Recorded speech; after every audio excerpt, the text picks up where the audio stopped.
우리 주님께 영광을 돌리고 여러분을 축복합니다. 아멘. 아멘. 주님 앞에 우리가 모여서 함께 이렇게 예배하는 것이 굉장히 이렇게 어떤 때는 더 특별하다고 느껴요. 오늘 제 마음 안에는 주님 앞에 주님을 사랑하는 자들이 모여서 주님을 찾는 자들이 모여서 주님을 찬양하면서 예배하는 것이 굉장히 다르게 느껴지는 그런 날입니다. 왜 그럴까요? 제가 이런 마음을 느껴요. 여러분 안에 우리가 지금 주님과 함께 주님을 의식하고 동행하는 훈련을 하고 있는데 어떤 때는 여러분 한 주간 아주 그냥 다른 일로 바쁘고 막 정신없이 살다가 주일 아침이 되어서 교회에 이렇게 나왔어요.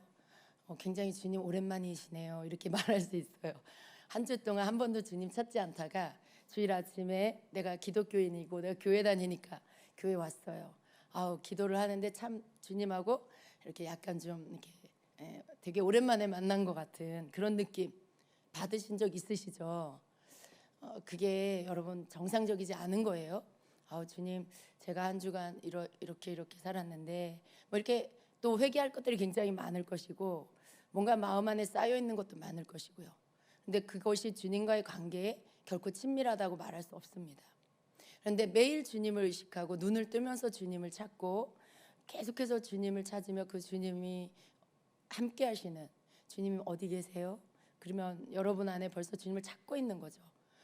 주님께서 뭔가 여러분 안에게 화답하는 걸 여러분 각자가 여러분의 눈높이로 느낄 수 있어요. 그리고 우리는 믿음으로 그곳에 주님이 함께 하시는 걸 알 수 있고요.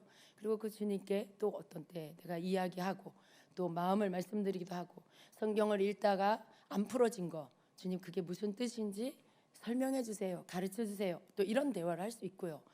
그런 것들을 하면서 한 주를 지내고 여러분이 주일 예배에 왔을 때 주님 앞에 찬양을 드릴 때 그 찬양 속에 내 마음이 실어지고 또 주님을 향한 내 사랑이 실어지고 또 주님을 향한 감사가 실어지고 그러면서 여러분 마음이 주님께 다 이렇게 쏟아 부어지는 것 결코 오랜만에 만난 주님이 아니라 교회를 오면서도 함께 했던 그 주님 앞에 우리 모두가 주님을 사랑하는 마음으로 또 찬양을 드리며 경배를 드리며 그 주님을 높이고 주님을 예배하는 그 마음 그게 얼마나 아름다운 마음입니까?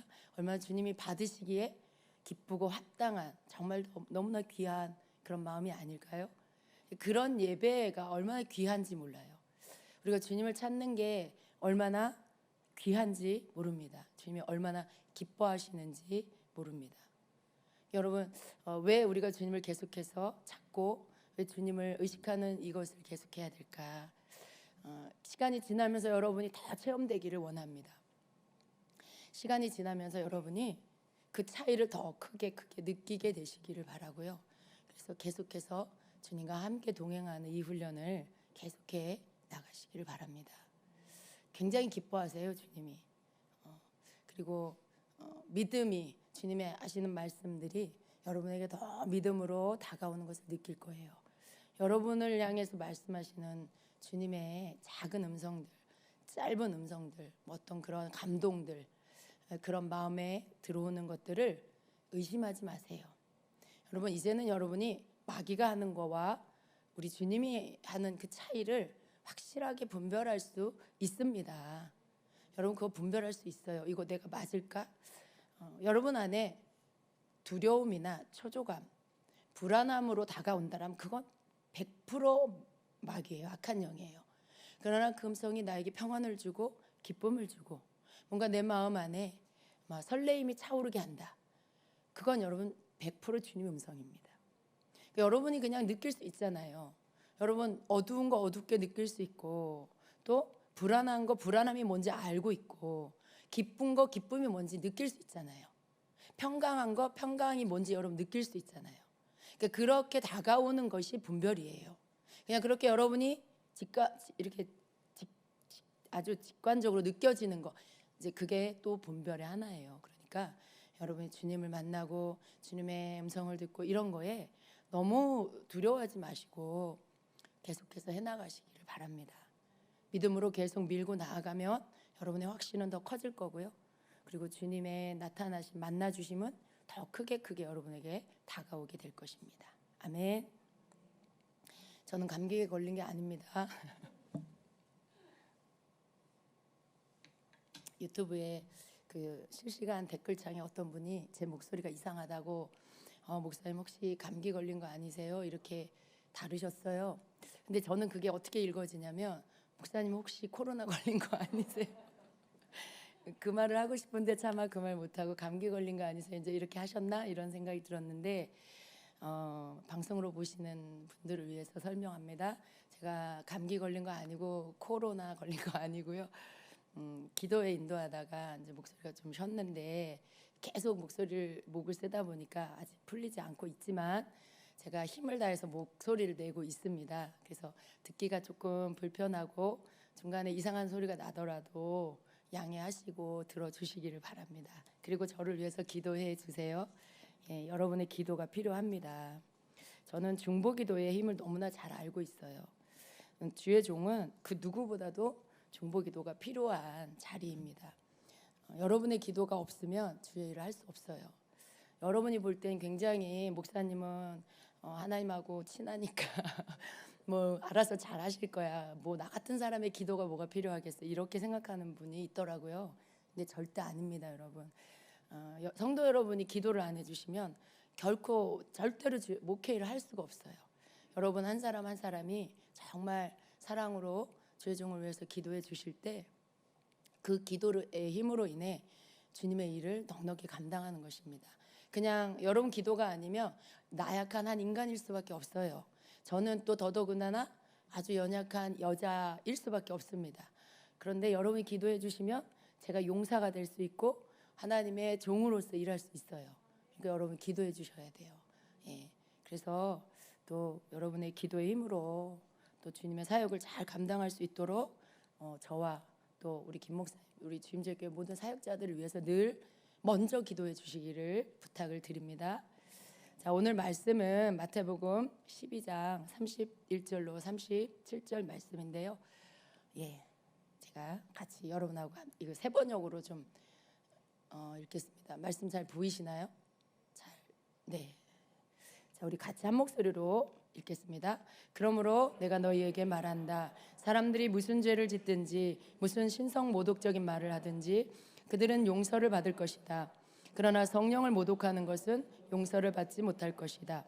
또 누구든지 인자를 거슬러 말하는 사람은 용서를 받겠으나 성령을 거슬러 말하는 사람은 이 세상에서도 오는 세상에서도 용서를 받지 못할 것이다.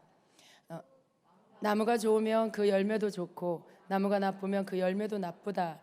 그 열매로 그 나무를 안다. 독사의 자식들아, 너희가 악한데 어떻게 선한 것을 말할 수 있겠느냐? 마음에 가득한 것을 입으로 말하는 법이다. 선한 사람은 선한 것을 쌓아두었다가 선한 것을 내고 악한 사람은 악한 것을 쌓아두었다가 악한 것을 낸다. 내가 너희에게 말한다. 사람들은 심판날에 자기가 말한 온갖 쓸데없는 말을 해명해야 할 것이다. 너는 내가 한 말로 무죄 선고를 받기도 하고 유죄 선고를 받기도 할 것이다. 아멘. 여러분들이 이미 묵상한 말씀일 거예요. 오늘 말씀은 굉장히 무게감이 있습니다. 주님의 말씀 본문을 읽기만 해도 굉장히 두려운, 거룩한 두려움이 여러분에게 느껴질 거예요. 그러나 우리는 때로 사랑이신 우리 주님, 그 주님을 알고 그 사랑을 우리가 부음받지만 또 그 주님이 굉장히 엄중하신 분이고 어미하신 분이라는 것들을 또한 배워야 합니다. 그래야 우리가 우리의 삶의 죄를 끊고 하나님의 말씀대로 거룩한 삶을 살 수 있어요.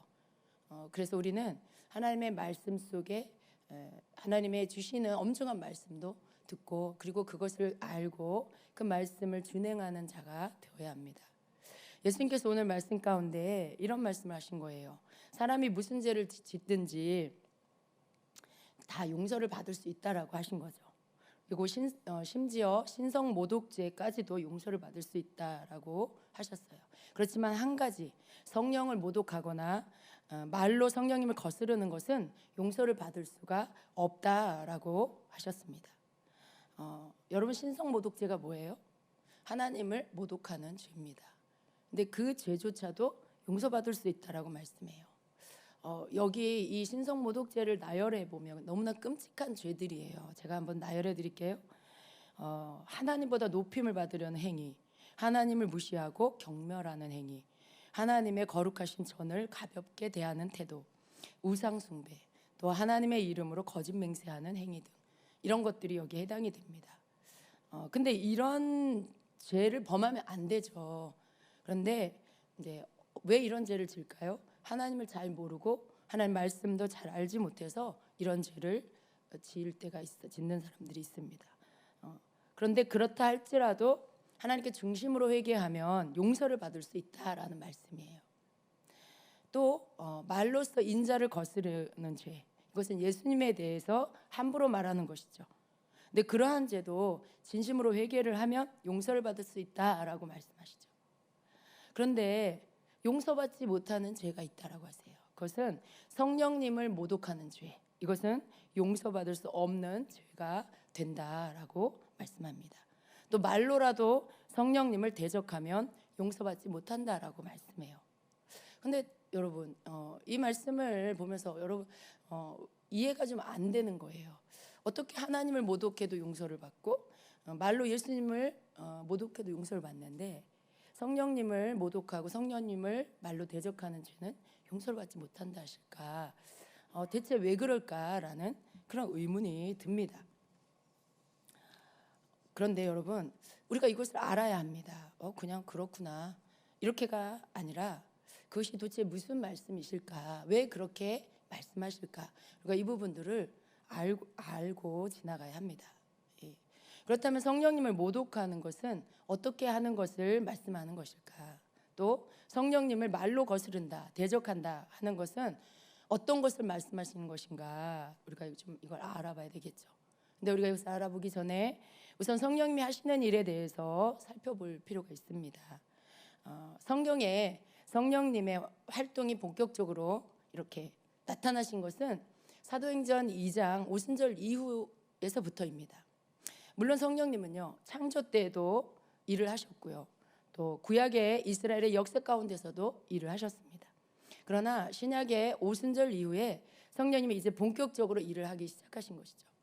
성령님은 예수님을 나타내는 사역 그리고 성도들을 위한 일을 하고 계십니다. 성령님은 성도들을 거듭나게 하시고 또 위로하시고 소망을 갖게 하는 일을 하시죠. 또 성도들을 자유케 하시고 또 권능을 주시는 이런 일들을 성령님이 하십니다. 또 성도가 하나님의 자녀라는 것을 증거하시는 분이 성령님이세요. 죄와 의와 심판에 대해서 세상을 책망하시는 분이 성령님이십니다. 성령님의 사역은 하나님께서 인간을 이렇게 구원하시는 일, 이 구원의 역사의 모든 과정에서 역사하시면서 우리의 구원이 완성될 때까지, 우리가 천국에 들어갈 때까지 우리를 이끌어 가시는 이 일을 성령님이 하시는 것입니다. 그러니까 거듭난 이후의 성도의 삶은요, 성령님의 도심 없이는 우리가 말씀도 깨달을 수가 없어요. 그리고 죄를 깨달을 수도 없어요. 그래서 온전한 회개도 할 수가 없습니다. 죄를 깨닫지 못하고 온전한 회개를 하지 못하니까 어때요? 천국에 들어가는 일이 어려워져요. 왜 그럴까요? 천국은 예수님 믿고 죄를 깨닫고 죄를 회개하여 씻음 받은 자가 가는 거예요. 근데 성령님이 이 부분들에 우리의 죄를 깨닫고 우리를 회개케 하십니다. 그래서 우리를 예수님의 보혈로 씻어 정결하게 씻음 받을 수 있게 해주십니다. 근데 성령님이 아니고서는 우리 이 부분들을 할 수가 없어요. 우리가 도덕적인 죄는 회개할 수 있어요. 내가 도덕적으로 잘못한 거, 윤리적으로 잘못한 거, 세상 법이 말하는 그 부분에 어긋난 거, 그건 내가 회개할 수 있어요. 그러나 죄는 그것만이 죄가 아니죠. 우리의 영혼 깊은 곳에 예수님은 우리의 마음에 생각한 것, 잘못 생각한 거, 미움을 가진 거, 남한테 함부로 말한 거, 이 모든 것들도 죄라고 했고, 심지어 형제에게 바보라고 비난하고 말한 거, 이게 살인죄에 해당된다는 말씀. 여자를 보고 음욕을 마음에 품기만 해도 음란의 간음죄를 진 거라고 하시는, 죄라는 기준은 하나님의 기준에서 우리의 생각 너머에 정말 더 깊은 아주 근본적인 우리 내면 안에서부터 나오는 것입니다. 근데 그것을 밝히 드러내서 이것을 하나님 앞에 온전히 회개할 수 있게 해주시는 분이 성령님이세요. 성령님이 아니고서 우리는 진정한 회개를 통해 하나님 주시는 거룩함을 온전히 다시 회복할 수가 없는 겁니다. 예수님이 우리를 위해 십자가 죽으시고 보혈을 흘려주셨지만, 내가 예수님을 믿고 죄사함을 받았지만, 우리가 살면서 지는 이 죄의 씻음은 성령님의 조명하심과 깨닫게 하심으로 우리가 온전한 회개를 함으로 다시 씻음을 받을 수 있는 거죠. 그래서 우리가 천국에 거룩한 자로 들어갈 수 있게 해주시는 것입니다. 근데 이렇게 성령님이 아니고서는 우리는 결국 천국 들어가는 일도 어려워질 수 있어요. 그렇기 때문에 성령님, 우리가 천국에 들어갈 때까지 우리를 이끌어 주시는 분입니다. 성령님은 이러한 일들을 하시는데요, 우리가 먼저 성령님이 이런 분이라는 걸 알고요, 다시 오늘 본문의 말씀으로 돌아가서 예수님께서 성령님을 모독하고 대적하는 이것이 죄, 용서받을 수 없는 죄라고 이 말씀을 하시게 된 경위를 좀 같이 보면은, 이 오늘 말씀의 그 윗부분에 사건의 전말은 이런 거예요. 왜 주님이 이런 말씀을 하시게 됐냐면, 예수님께서 어떤 귀신 들려 눈 멀고 말 못하는 사람을 고쳐주셨어요. 그런 기적을 행하셨는데 그곳에서 하나님을 잘 알고 있어요. 말씀도 잘 알고 있다고 하는 이 바리새인들이 그것을 예수님이 성령의 역사가 아니라, 하나님이 하신 일이 아니라 귀신의 왕의 힘을 빌어서 그 소경되고 벙어리 되게 한 귀신을 쫓아낸 거라고 이렇게 말을 한 것이죠. 예수님은 이런 말을 하는 바리새인들에게 이 말씀을 하신 거예요. 성령을 모독하고 말로 성령을 거스르는 것은 용서받지 못할 죄가 된다라고 말씀하신 것입니다. 그리고 그들의 마음 안에 있는 것들을 책망하셨어요. 소경이 눈을 뜨고 벙어리가 말을 하게 되는 이 기적의 치유는요, 놀라운 성령님의 역사죠. 삼위 하나님이 함께 일하신 것입니다. 이것이 하나님과 예수님과 성령님이 함께 일하셔서 나타난 삼위 하나님의 역사심이에요. 일하심이에요. 그런데 여러분, 이 부분에 대해서 우리가 조금 말씀적으로 보면은요, 고린도전서 12장 4절 이하에 보면 삼위 하나님의 사역이 나옵니다. 우리가 이 말씀을 여러 번 본 적이 있어요. 거기에는 이렇게 말씀하시죠. 은사는 여러 가지나 성령은 같고, 직분은 여러 가지나 주는 같으며, 또 사역은 여러 가지나 모든 것을 모든 사람 가운데서 이루시는 하나님은 같으니 각 사람에게 성령을 나타내심은 유익하게 하려 하심이라, 이렇게 말씀해요. 여러분, 여기 은사, 이 부분에 대해서 성령님이 일하시고, 또 직분을 가지고 또 섬기게 하는 이 부분은 우리 예수님이 하시고, 또 여러 사역의 여러 가지나 모든 것을 모든 사람 가운데 이루시는 분은 하나님이시라고 말씀해요. 이것은 삼위 하나님의 연합 사역이고 역사되게 하시는 그러한 일들을 함께 하신다는 말씀입니다. 근데 이러한 모든 것들, 여기에서 성령님의 이 능력 사역, 이것은 성령의 은사들로 나타나는 것이죠. 오늘 예수님 본문에서 예수님이 하신 일, 그것은 능력 사역입니다. 이 성령의 9가지 은사, 이것이 바로 성령의 능력이 나타나는 이러한 하나님의 역사라는 것을 말씀하고 있죠. 여러분, 은사는 하나님의 능력이에요. 성령의 능력이에요. 그것이 나타나는 거죠. 어떤 사람이 지금 병든 자가 치유가 된다, 그럼 병 고치는 은사의 능력이 나타난 거예요. 또 그 자리에서 소경이 눈을 뜨고 벙어리가 말을 한다, 치유와 능력 행함의 은사가 나타난 거예요. 그것이 성령의 역사예요. 그런데 이렇게 이와 같이 이러한 여기에 나와 있는 고린도서 12장에 나와 있는 이 성령의 9가지 은사는 모두가 성령님의 역사하심으로 나타나는 성령의 능력입니다. 하나님의 능력이 나타난 거죠. 우리가 보는 능력 행함, 치유, 이것뿐만 아니라 지혜의 말씀, 또 지식의 말씀, 또 믿음으로 역사되는 거, 또 병 고치는 은사, 능력 행함, 예언하는 거, 방언하는 거, 방언 통역하는 거, 영들 분별하는 거, 이러한 모든 것들이 성령의 역사이시죠. 근데 이 은사들이 곧 성령님을 통해서 나타나는 하나님의 역사, 성령님의 사역입니다. 그런데 지금 마태복음 10장 우리가 읽은 본문에는 예수님과 함께 일하시는 성령님의 능력 행함의 은사가 나타났죠. 그런데 이것을 하나님을 전혀 모르는 사람이 아니라 하나님도 알고 말씀도 알고 있는 이 바리새인들이 하는 말이 명명백백하게 하나님의 역사고 성령의 역사인데 이것에 대해 뭐라고 해요? 이건 귀신의 역사야 라고 말을 하는 거예요.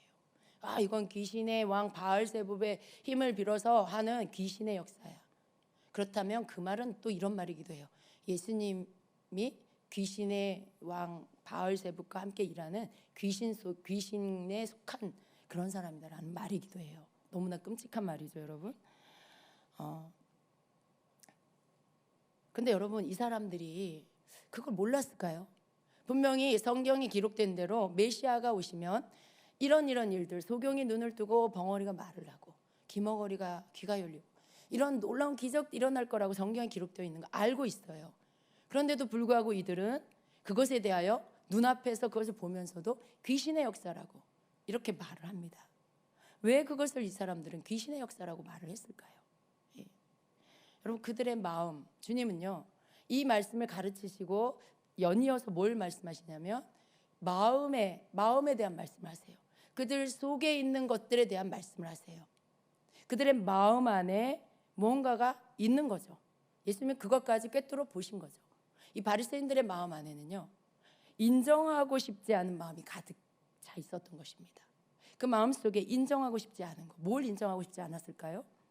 하나님이 보내신 메시아가 아니고서는 할 수 없는 이 기적을 눈앞에 보면서도 그 예수님을 보면서도 그 속에 믿기 싫은 마음, 인정하고 싶지 않은 마음, 믿고 싶지 않은 불신앙의 마음이 가득해서 하나님의 역사를 겁도 없이 귀신의 역사라고 쏟아내고 있는 것입니다. 그들이 왜 이렇게까지 할까요? 결국 그들은요 하나님의 말씀을 알고 있어요. 하나님도 알고 있어요. 그런데 그들은 믿지 않았습니다. 그들은 하나님의 말씀을 믿지 않은 거예요. 그들은 하나님을 믿는다고 하면서도 정말로는 하나님을 믿지 않는 그런 자들인 것이죠. 근데 예수님은 그것을 알고 계셨습니다. 그들이 알면서도 믿지 않으려고 하고 악하게 귀신의 역사라고까지 말하면서 성령을 모독하고 대적하고 있는 것, 예수님이 이걸 알고 계셨어요. 여러분, 그렇다면 성령을 모독하는 죄가 왜 용서받지 못하는 그런 죄가 될까요? 여러분, 성령님은 누구십니까? 예수님을 믿는 자 안에 오셔서 구원의 역사를 완성할 때까지 우리의 죄를 깨닫게 하셔서 회개하게 하시고 또 말씀을 믿는 믿음을 주셔서 하나님의 말씀을 깨우쳐 주시고 우리가 연약하여 넘어져도 다시 일으켜 주셔서 주님을 따를 수 있도록 이끌어 주시는 그런 분이죠. 그래서 마침내 거룩함으로 천국에 들어갈 수 있도록 인도해 주시는 분이라고 했습니다. 에베소서 4장 30절에 보면 이렇게 말씀을 해요. 하나님의 성령을 근심하게 하지 말라. 그 안에서 너희가 구원의 날까지 인치심을 받았느니라. 이렇게 말씀해요. 그런 성령님의 역사를 부정하면서 귀신의 역사라고 지금 이들은 성령님을 모독하고 있는 것입니다. 성령님이 아니고서는 천국에 가기 어렵다고 했죠. 죄를 온전히 씻음받은 자가 천국을 가는데 회개에 이르도록 하시는 성령님, 그분이 구원의 날까지 우리를 이끌어 가시는 그분이 아니고서는 우리가 구원의 완성을 이루기가 어렵다라고 말씀했어요. 근데 그런 성령님의 역사를 부정하고 있고 그것을 심지어 귀신의 역사라고 말하는 이 부분들, 예수님은요 지금 그 다음 절에 뭐라고 하시냐면 33절에 나무에 대한 말씀을 하세요. 나무가 좋으면 그 열매도 좋고 나무가 나쁘면 그 열매도 나쁘다. 그 열매로 그 나무를 안다. 이렇게 말씀해요. 여러분, 나무를 구별하는 거, 이 나무가 무슨 나무인지를 구별하는 것도 과일나무는 뭔가 열매를 맺는 나무는요 그 유실수는 뭘 보고 알아요? 그 나무가 맺은 열매를 통해 이게 사과나무구나, 이게 복숭아나무구나 이런 걸 알아요. 그죠? 그런데 그것이 뭐 좋은 나무인지 또 혹은 못된 나무인지를 어떻게 구분해요?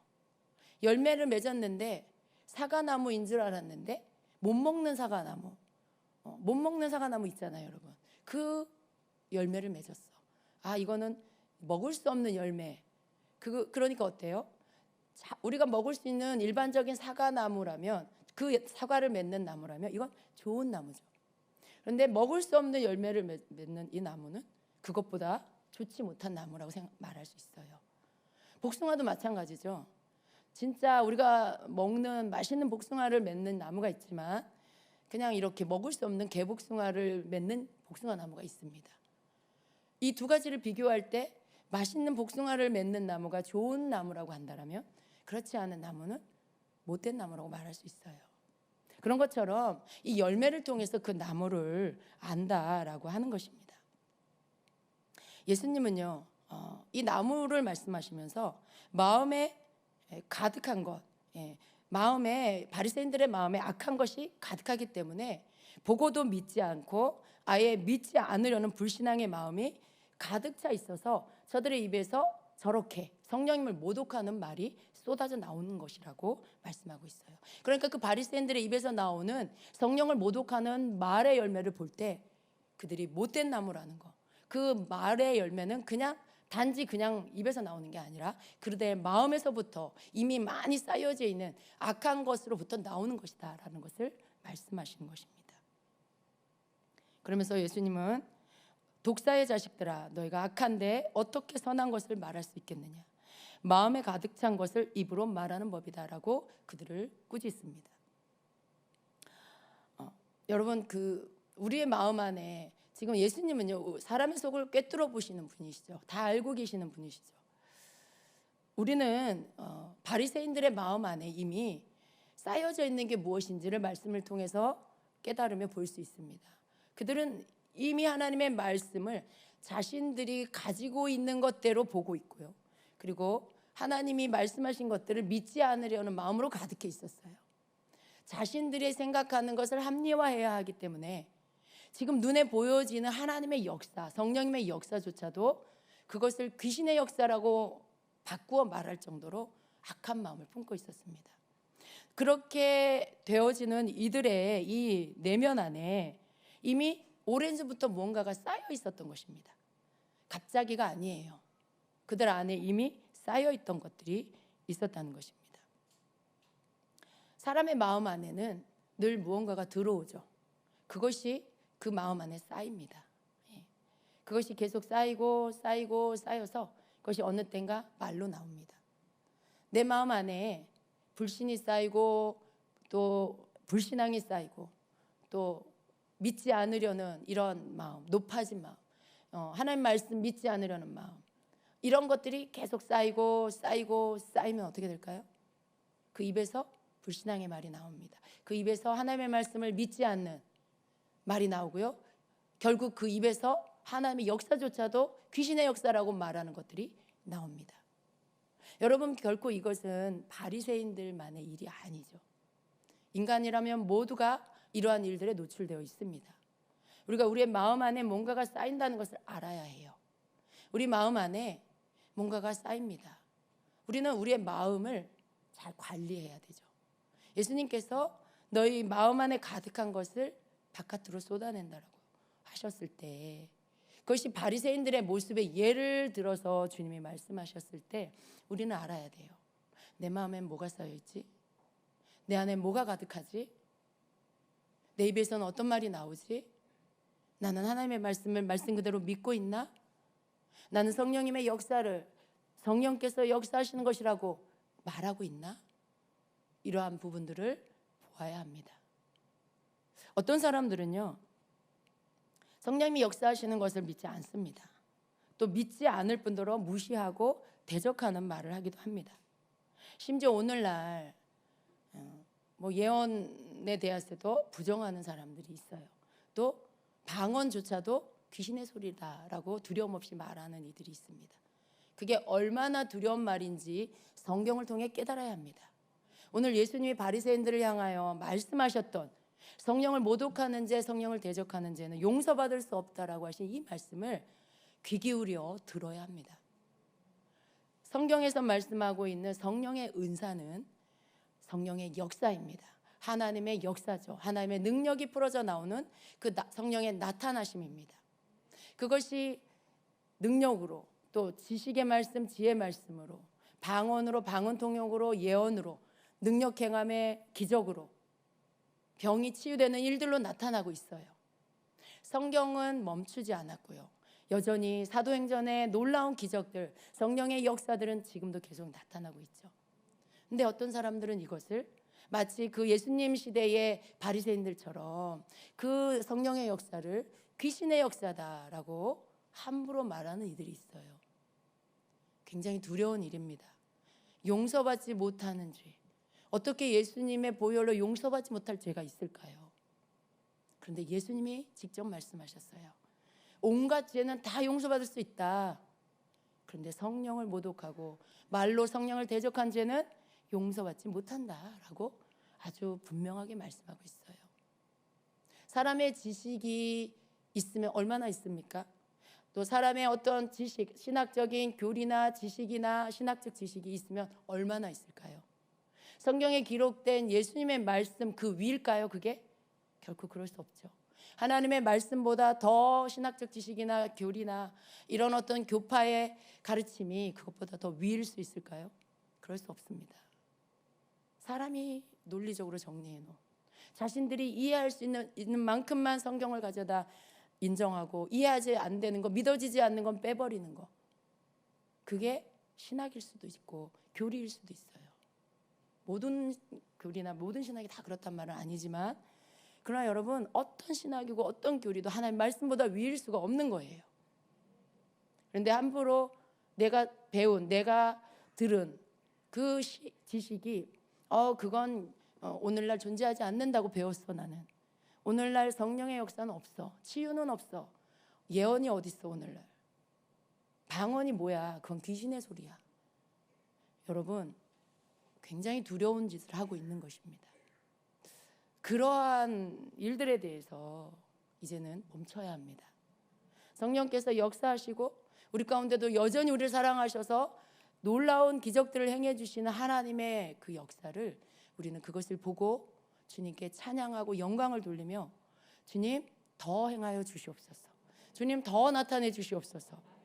우리가 이렇게 그 성령님을 환영하고 성령님 일하심을 우리가 찬양하며 주님 앞에 감사를 드릴 수 있는 그런 자들이 되어야 합니다. 왜 이 세대가 강팍해질까요? 왜 이 세대가 지금 신학교의 모든 영역들이 이제는 그런 말 많이 해요. 갈 학교가 없다. 신학교가 없다.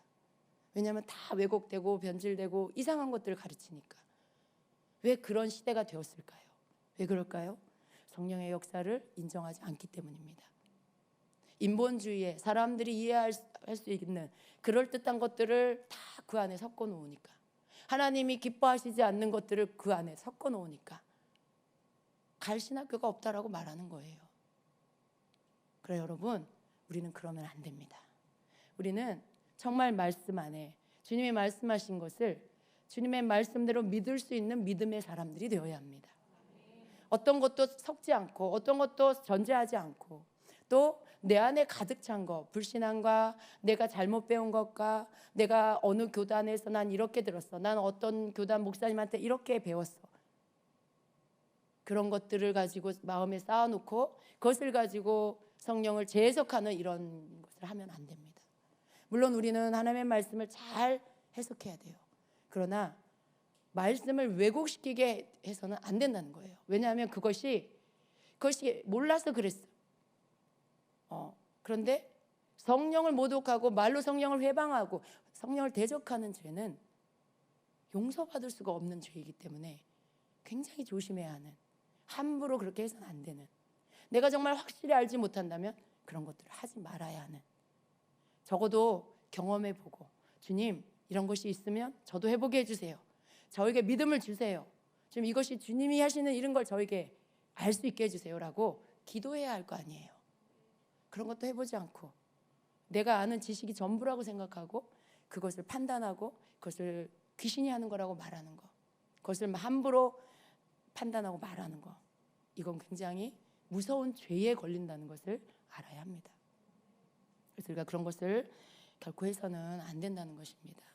성령님이 아니면 왜 예수님이 왜 그렇게 성령을 모독하는지 회방하는지 대적하는지를 이렇게 용서받지 못하는 죄라고까지 하셨을까를 우리가 이해해야 돼요. 알아야 돼요.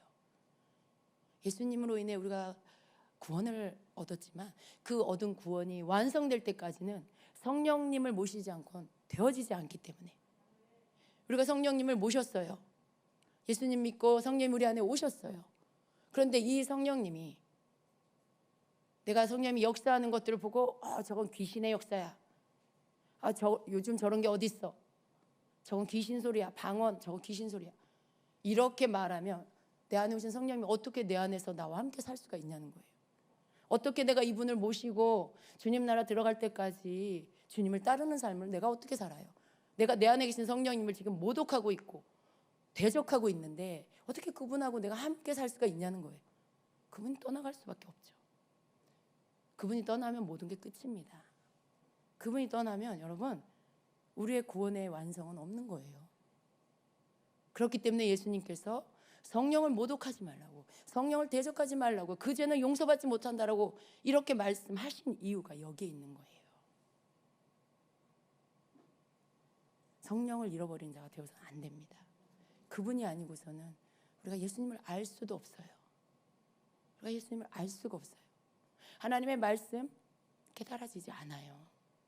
성경은 성령의 감동으로 씌워져 있죠. 성령께서 사람을 감동시키셔서 하나님의 말씀을 기록할 수 있도록 성령께서 하신 일이에요. 성경을 기록하게 하신 분이 성령님이세요. 그분이 조명해 주시지 않으면 우리는 하나님의 말씀을 하나님이 기록하신 의도대로 깨달을 수가 없어요. 그냥 글자예요. 그냥 사건이에요. 역사책이에요. 그래서 성령님이 우리에게 기름 부어주시고 깨닫는 영을 부어주셔서 그분이 우리의 눈을 밝혀주셔서 엠마오로 내려간 두 제자가 예수님이 떡을 떼실 때 그 눈이 열렸다고 하셨죠. 하나님의 말씀을 먹을 때, 예수님의 입에서 나오는 말씀을 들을 때, 그 떡을 먹을 때 그들의 눈이 열려서 깨달았어요. 여러분 성령님이 하시는 일이에요. 그걸 깨닫지 못했다면 그들은 그 길로 그냥 좌절하고 예수님 떠나서 그냥 자기 생업으로 돌아가서 평범한 사람으로 그냥 살았을 거예요. 그러나 깨달음으로 인해 어떻게 됐어요? 다시 예루살렘으로 올라가서 제자들이 모인 곳에 함께 모여서 부활하신 예수님을 보게 되는 그 영광을 맛보게 됐어요. 그리고 자신들의 사명을 감당하게 됐습니다. 여러분 성령님이 아니고서는 이런 일이 있을 수 없어요. 우리가 해야 할 일을 깨닫고 우리가 하나님의 말씀을 깨달아 눈물로 회개하고 나를 돌아보고 내 마음에 강팍한 것들이 씻겨지고 내가 하나님의 은혜가 뭔지를 깨닫고 이 모든 것들을 성령님이 하시는 일입니다. 그렇기 때문에 그분을 우리가 모독하거나 그분을 대적하는 이러한 못된 나무 같은 일을 하면 안 돼요. 예. 여러분 잘 알지 못하면 입술을 닫아야 합니다. 주님 알게 해주세요. 내가 모르니까 함부로 말해도 되는 거 아니잖아요. 그죠? 내가 모르면 주님 알게 해주세요라고 해야 돼요. 내가 모르면 알기를 힘써야 되는 거지 내가 모르고 내가 아는 게 전부라고 하는 이 교만함을 가져서는 안 되는 것이죠. 우리가 이 땅에서 배우면 뭘 얼마나 배울 수 있어요. 우리가 아무리 지식이 높다 한들 그게 하나님을 아는 거기에 다다를 수 있어요? 하나님을 제대로 다 아는 지식에 다다를 수 있을까요? 그럴 수 없어요. 솔로몬도 고백하기를 많은 것을 아는 것, 지식이 많은 것은 피곤할 뿐이라고 했어요. 하나님을 아는 것, 그것은 성령님만이 해주실 수 있는 그 일입니다. 그래서 우리는 우리 안에 오신 성령님을 정말 존중해드리고 늘 모셔드리고 늘 그분께 감사하고 기뻐하면서 성령님이 아니고서 우리가 예수님께로 우리가 예수님을 볼 수도 없어요. 그분의 음성을 들을 수도 없어요. 그분을 알아갈 수가 없는 거예요. 성령님은 우리를 예수님께로 인도하십니다. 성령님은 우리로 예수님을 보게 해주세요. 그분은 그분 자신을 나타내지 않아요. 그분은 예수님께로 인도하시고 하나님 아버지께로 우리를 이끌어 가시는 그런 분이세요. 그래서 그분이 아니고서 우리는 하나님을 알 수도 없고 예수님을 만날 수도 없고 예수님을 볼 수도 없고 그분의 은혜를 받을 수도 없어요. 그래서 성경에 기록된 성령님의 역사와 그분의 능력들, 그분이 하시는 모든 일들에 대해서 감사하고 늘 그분을 존중하며 그분께 의탁하고 우리를 예수님께로 인도해 달라고 하나님의 뜻대로 할 수 있게 해달라고 요청해야 하는 것입니다. 그럴 때 우리가 승리하는 삶을 살 수 있어요.